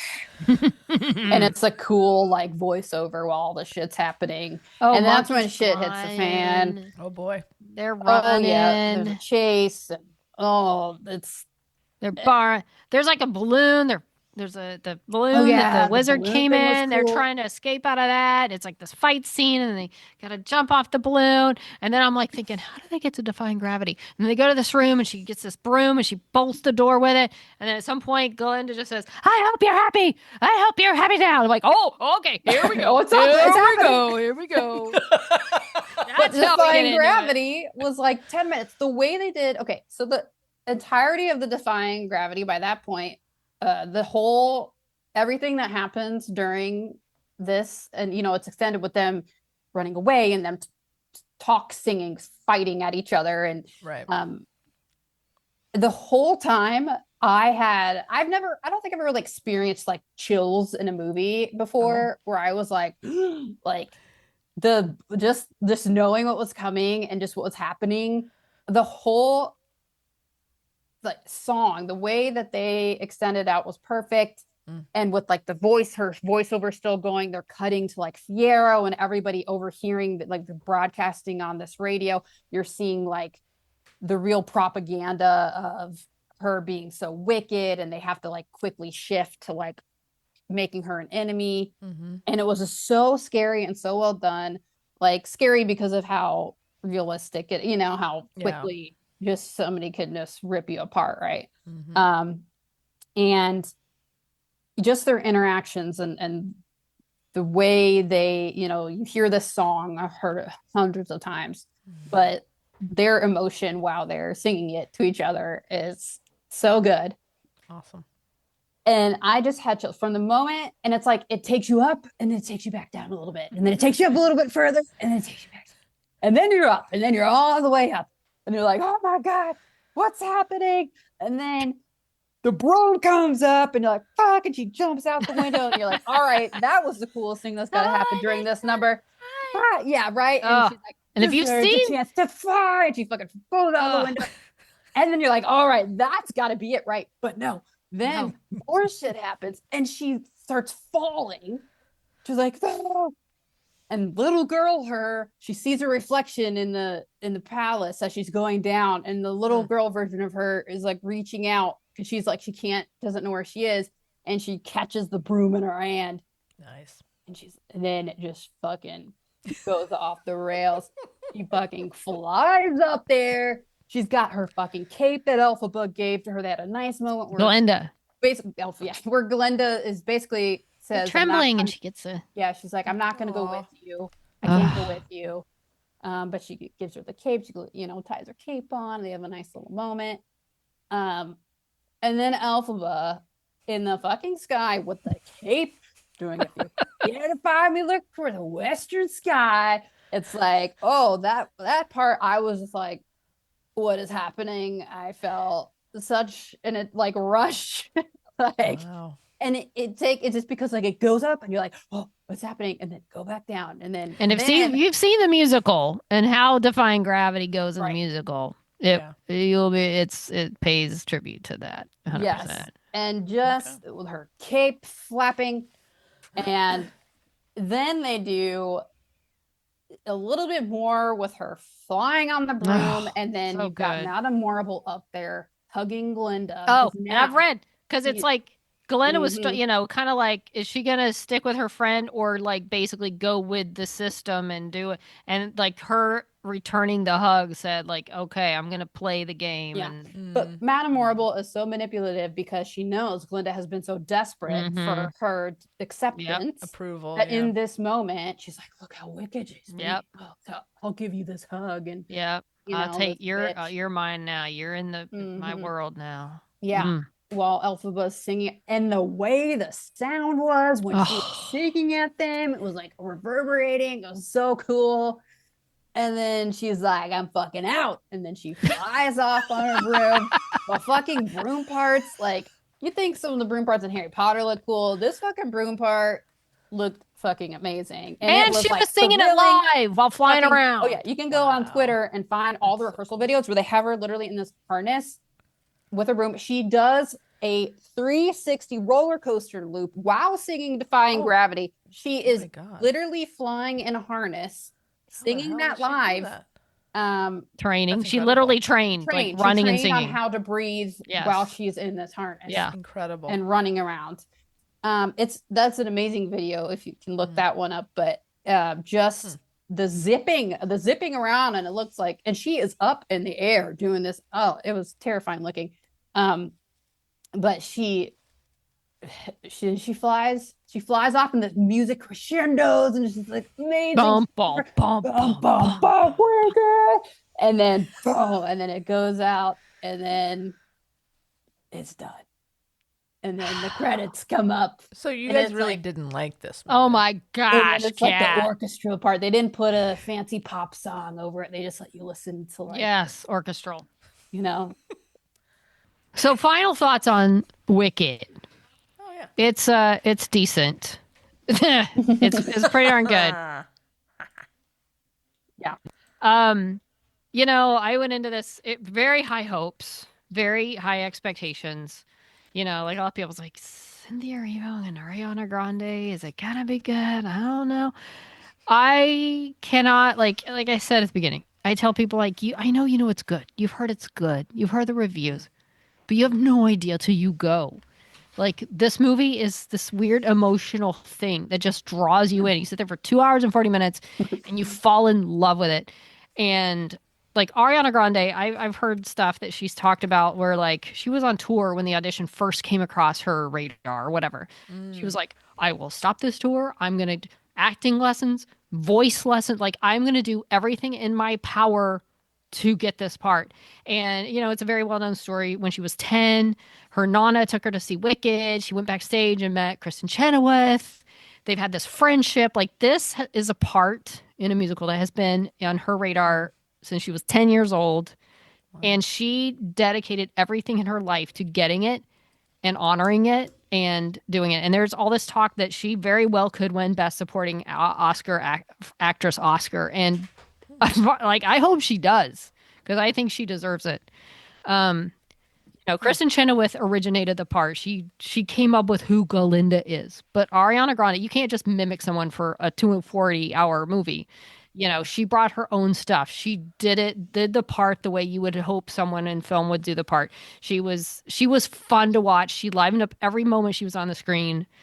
I hope she wins it. I hope the movie wins it. I hope Cynthia. I mean, I think Cynthia also will be nominated. I just think sometimes like a musical type of thing, it's easier for them to like, give it to the supporting actress. Lead actress, like we want some drama going on. We want the whatever. I think it's very feasible she'll win. I think it's very feasible that the movie will win and John Chu will win. There's other Oscar, potential nominees. None of them have the interest and enthusiasm of Wicked.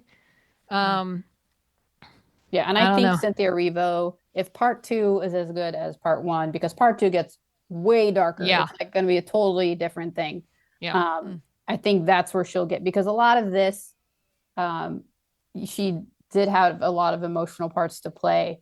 But I feel like Glinda's joy, just kind of ridiculousness in a good way, almost overpowered it a little bit in a good way. I think that's how it's supposed to feel. But I feel like because Elphaba is really just starting to come into her own and accept herself. When part 2, she knows her power now and, how she's going to choose to use it. So I'm excited for part 2.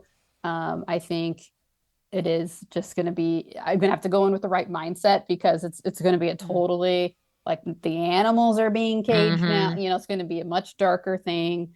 I know that there's still some great songs in part 2.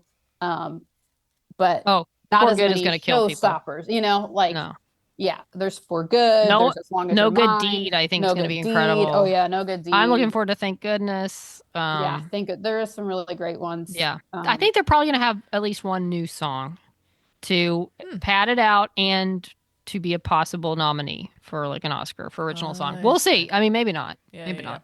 Yeah. When does that come out? When is part 2? 1 year. Like a year from now. Boy. Yeah. You gotta wait. They just announced today. They're like, no, we're not going to have a preview during the Super Bowl because we need to go away for a little bit. We want you to miss us. We don't want you to. They're still going to be milking this one. This one is going to have, for all the movies that have come out that are coming out, this is going to have the most repeat business. People are going to keep people go back. I've been back once and I may just go back again. Yeah. They're releasing a sing-along version on Christmas. Oh, cute. So you can go sing to your heart's content without people being mad at you. So if you've seen it already or you haven't seen it, see it again, but see it on a screen it's really big with good sound.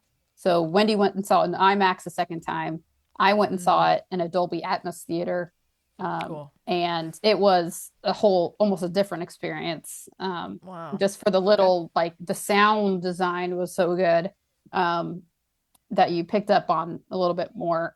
That's good advice. Yeah. So I went to an 8:30 a.m. showing in Burbank of oh my God. Wicked with the attire I bought at Target because I'm going.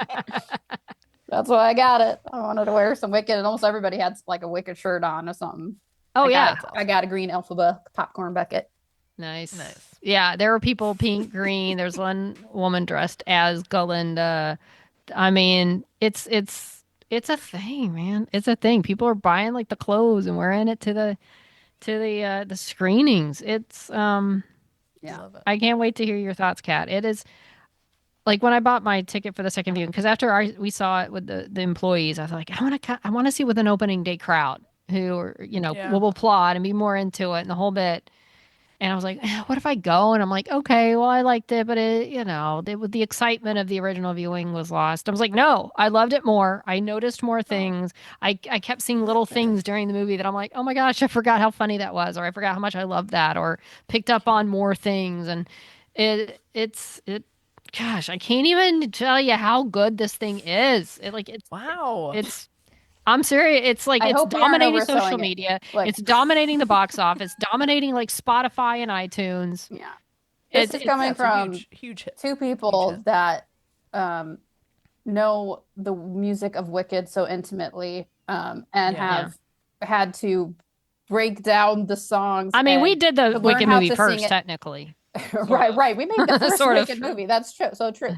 100%. So, and then make different arrangements. So, like the songs to us, we should be so sick of them and just almost hate, Yeah. begrudge every second having to listen to them. But it was just still so magical and so good. And it's like I don't want to oversell it, but we kind of are, I think, at this point. But if you haven't, you just have to let yourself like be immersed. Yeah. I don't think we're overselling it. Enveloped. I think if you don't Yeah. like it, I don't know what's wrong with you.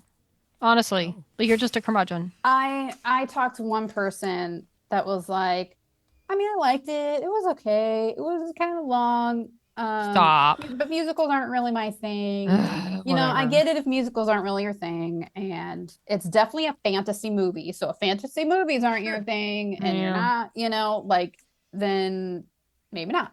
But Whatever. if I don't know, if you don't like happiness and have no Wicked, soul, then you might not. right? If you don't like to let You hate yourself fun. be happy and be impressed by performances, then you're not gonna like it. All right. This movie was made with so much love and so much affection for the musical all the way around. I think fans of the musical are liking it or loving it so much because they really know how much they took and were true to the musical, but also the great additions that they made.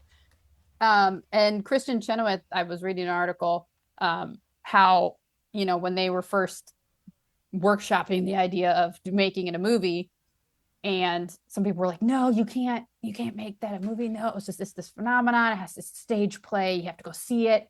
And I think it was Kristen that said, well, I didn't grow up in New York. I grew up and my family couldn't afford tickets. Mm-hmm. And my family, like we couldn't and I think Bo and Yang had a similar experience, essentially like not everyone can go to New York or even afford tickets if Wicked happens to come to one of the big cities and go do that.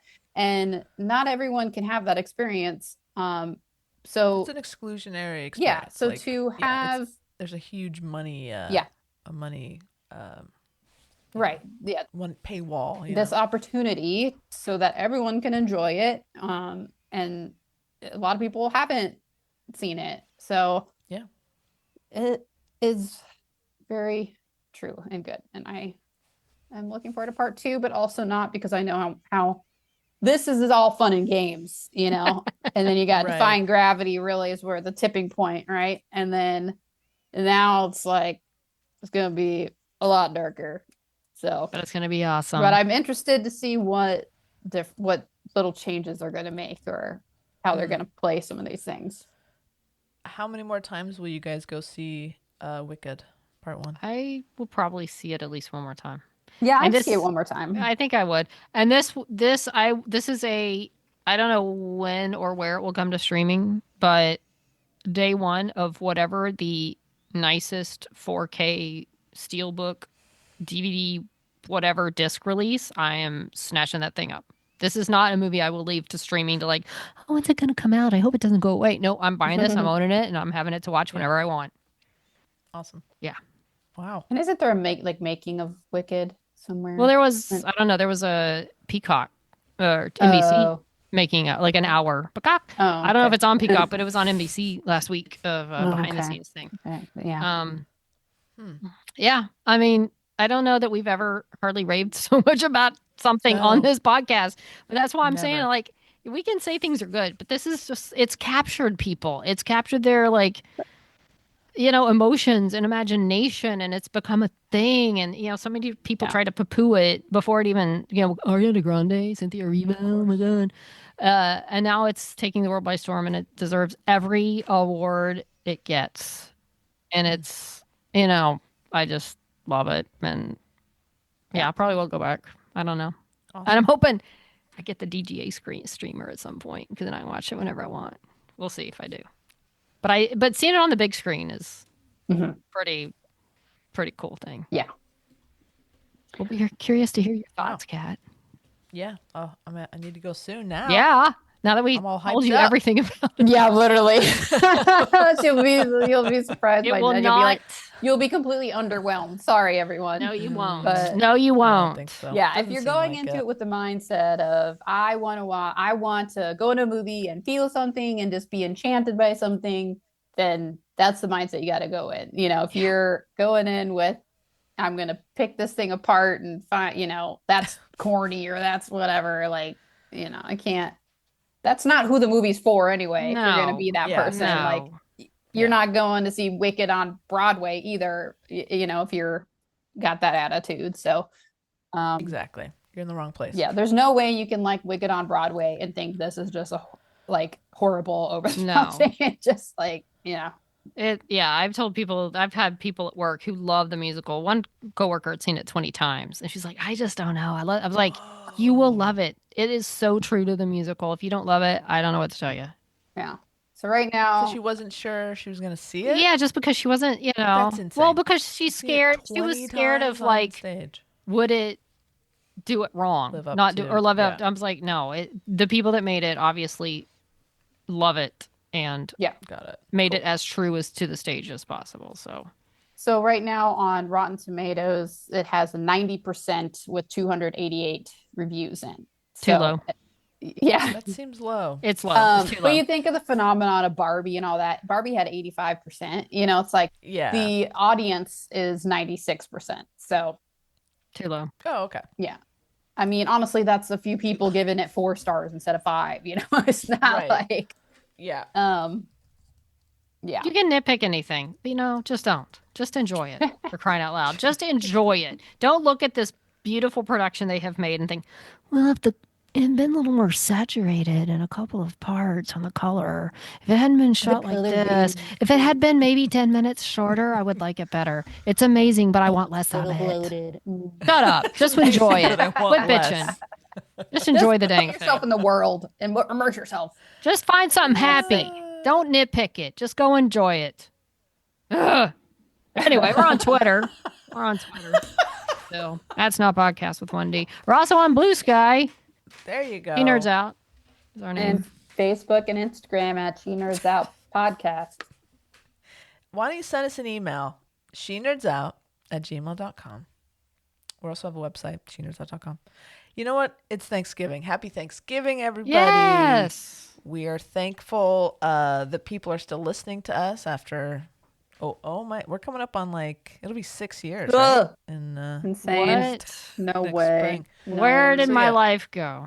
We are Thanks for bringing that up, Kat. Jeez. You're welcome. We're thankful for all of our Something to listeners. think We love about. you guys so much. If you celebrate Thanksgiving, we hope you have a good one. If you don't, have a good Thursday. Eat some And good we're food. still thankful for you. We Yes. certainly are. We certainly are. All right. Okay. Well, until next time. She nerds out. Out. She nerds out. We're girls that like girls that like nerdy things. Nerdy things. No one wants the Wicked. Ugh. Did we tell you we liked Wicked? That did come up a few times. You should see it.